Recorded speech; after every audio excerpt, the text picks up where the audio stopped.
Jamais sans la grâce, une dévotion matinale qui vous connecte à la pensée de Dieu et vous donne la provision du ciel au quotidien. Bonjour chers amis, chers internautes, chers téléspectateurs, nouvelle journée, nouvelle provision, bienvenue dans cette dernière dévotion de cette semaine, que Dieu vous bénisse, précieux Jésus. Encore une fois, nous te rendons grâce parce que tu as commencé cette semaine avec nous, tu as continué et tu l'achèves avec nous, en tout cas aujourd'hui dans cette dévotion. Béni sois-tu Jésus. Amen.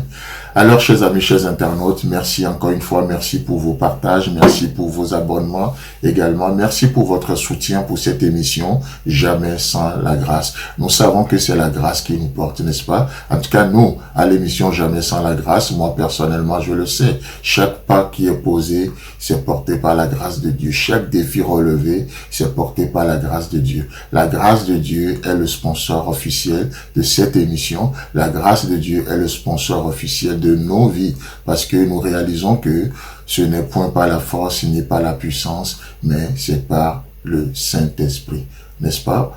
En tout cas, c'est notre témoignage, c'est notre témoignage. Et nous continuons notre aventure. Ce matin, nous allons le continuer, Dieu voulant, la semaine prochaine. Matthieu chapitre 18. Et ce matin, nous reprenons un peu le verset 18. On a vu les étapes de comment nous pouvons nous réconcilier. En tout cas, nous pouvons faire face à nos différends, à un conflit, à une incompréhension. Quelle est la méthode de Dieu? Vous savez, le psalmiste dit, mon œuvre est pour le roi. C'est ce que le psalmiste va dire dans le psaume 45. Mon œuvre est pour le roi. Est-ce que ce que tu fais ce matin, c'est pour le roi? Est-ce que cette décision que tu es sur le point de prendre, est-ce pour le roi? L'œuvre que tu es en train de faire, est-ce que c'est pour le roi? À qui appartient ce que tu fais? Si tu es en train de faire ta propre œuvre, je comprends que tu utilises tes propres méthodes. Mais si c'est l'œuvre de Dieu, alors nous sommes appelés à nous référer aux méthodes de Dieu pour faire l'œuvre de Dieu. Ce n'est qu'ainsi que Dieu peut se glorifier. Voyez-vous, mais combien parfois on peut utiliser la méthode de l'ennemi pour faire l'œuvre de Dieu et on est étonné qu'on n'a pas le résultat escompté. Parfois, oui, on a le résultat escompté juste à court terme, mais à long terme, qu'est-ce que ça nous réserve? Qu'est-ce que ça va être? Chers amis, chers internautes, si l'œuvre est pour le roi, alors veillons à ce que les méthodes utilisées soient celles du roi. À partir du verset 18. Je vous le dis en vérité, tout ce que vous lirez sur la terre sera lié dans le ciel et tout ce que vous délirez sur la terre sera délié dans le ciel. Amen. Donc, nous disions hier que, effectivement, si c'est fait, si ce qui est fait respecte la méthode de Dieu, les moyens de Dieu, alors le ciel devient le sponsor officiel de ce que nous lions et de ce que nous délions. Mais si ce n'est pas selon le cœur de Dieu ni la méthode de Dieu, alors qui sponsorise ces choses, même lorsque cela prospère? Alors c'est que le sponsor est ailleurs. Je n'ose pas dire qui c'est, mais en tout cas une chose est sûre, ce n'est pas Dieu, parce que ce n'est pas de Dieu.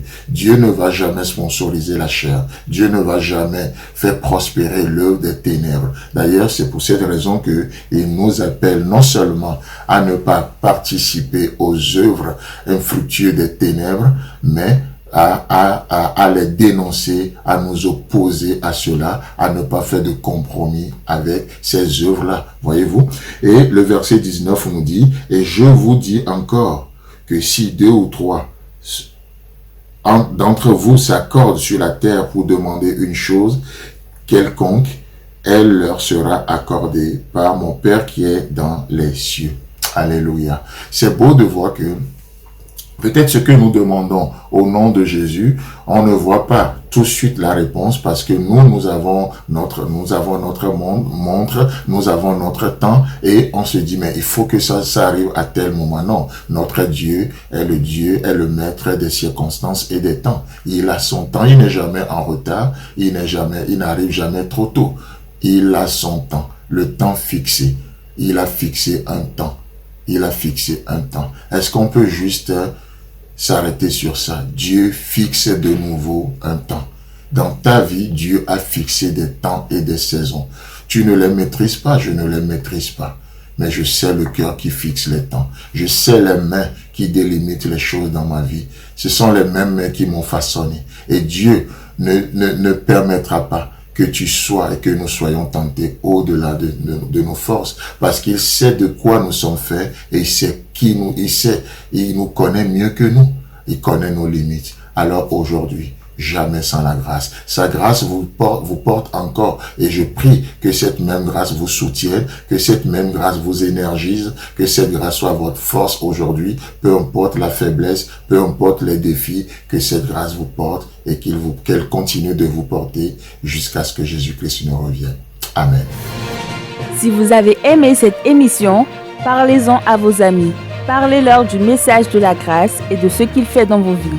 Pour un sujet de prière, une question ou pour devenir partenaire, contactez-nous au 00229 94 75 80 20.